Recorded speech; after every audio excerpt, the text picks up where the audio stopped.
Hi, welcome to my video. In this video today, we will talk about on prioritization in a workplace. You know, the place where everything seems like a priority all the time. Yes, that's what we will talk about. My name is Banu Baykal. I own the Sheer Life blog and this YouTube channel. I upload weekly videos for everybody who wants to get better every day in what they do and have a beginner mindset. If you haven't watched the previous video on essentials of prioritization, please before this video watch that one, because in that one we talked about the essentials. If you have any questions or comments, please leave them down below. I actually feel very happy when I see a comment and I answer every one of them. They make me genuinely really happy. All right, here is how I prioritize at work when I look at my years ahead of me.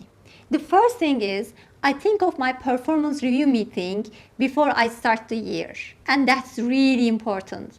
What I mean is, imagine yourself with your managers reviewing your performance at the end of the half or year, and tell me three things. If you didn't make that happen, nothing else in that meeting will matter, simply because you would be failing at your core job.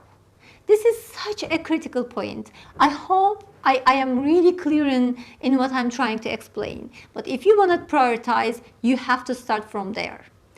Understanding what is your core job and what is additional is extremely important. I have reviewed many performance reviews. The biggest mistake I see is doing too many things, working so hard because there is no prioritization. Most of them are outside of his or her core job, and this person is actually failing at his core job while doing a lot of things. I'll put a picture on the screen. It will explain what I mean a lot better. But this is the biggest problem I see in the workplace. And if you want to get better in prioritization, this is the first mistake you need to avoid. By the way, that problem happens more than you know. I'll talk about the both sides of the picture here. I mean, the manager side and individual contributor side, and none of them are really innocent. Now, I'm talking about the managers out there, or if you want to be a people manager, that's the information you need to know as well. Your manager also failed to explain what is expected from you. If there is any surprise in any performance review meeting, that means communication, expectation setting, being clear on what is important, what is your core job, is simply failed. The success metric, in my opinion, for any performance review meeting should be the level of boredom. If a rep is coming to you as a manager, knowing exactly how you will evaluate the performance, what will you say, how will you rate that person, that meeting is almost like in the IC's head, individual contributor's head, is almost has happened. And going through that meeting actually is really boring with your manager in the meeting actually. That means as a manager, you are very successful. And it's odd to say that the success level for that meeting should be how boring it is, but it is very true in this context. The more boring that meeting is, the more successful you are as a manager, because it means there is no surprise for that person. It means as a manager, you were very successful to explain, be clear on expectation settings to that person.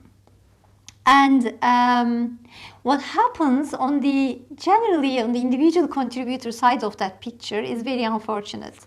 This person starts to feel very unfairly treated, almost tired, because from his or her perspective, this person showed a great effort, has done many things, worked countless extra hours, put his soul in it for 6 months, for a year, just to find out that this is not valued. If it has happened to you ever, I'm sorry, but it's a great lesson. I know it is a difficult lesson. You feel tired, undervalued, but it's a good lesson regardless. The lesson is to learn how to separate a project that sounds really exciting to you, that you're really passionate, versus what is your core job. Next time, understanding what is your core job has to come before anything else, before any project that you're volunteering in that company. At this stage, you may tell me, but Banu, I want to do extra projects. I want to show my skills. Then how am I going to choose those projects? So for the extra things you want to do, you need to understand your organization priorities first. If you want to go beyond your core job, wonderful. You'll help your organization, but then second level kicks in. I don't want you to take a project, work just like a hell, just to find out that actually nobody actually cares about that project. What an organization wants to do is probably how your manager will evaluate your project's importance to begin with.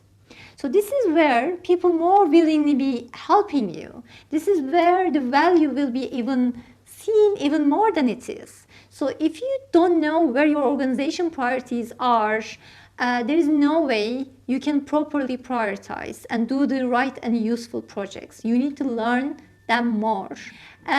Please remember, I'm simply trying to share my learnings and hoping that they are helpful.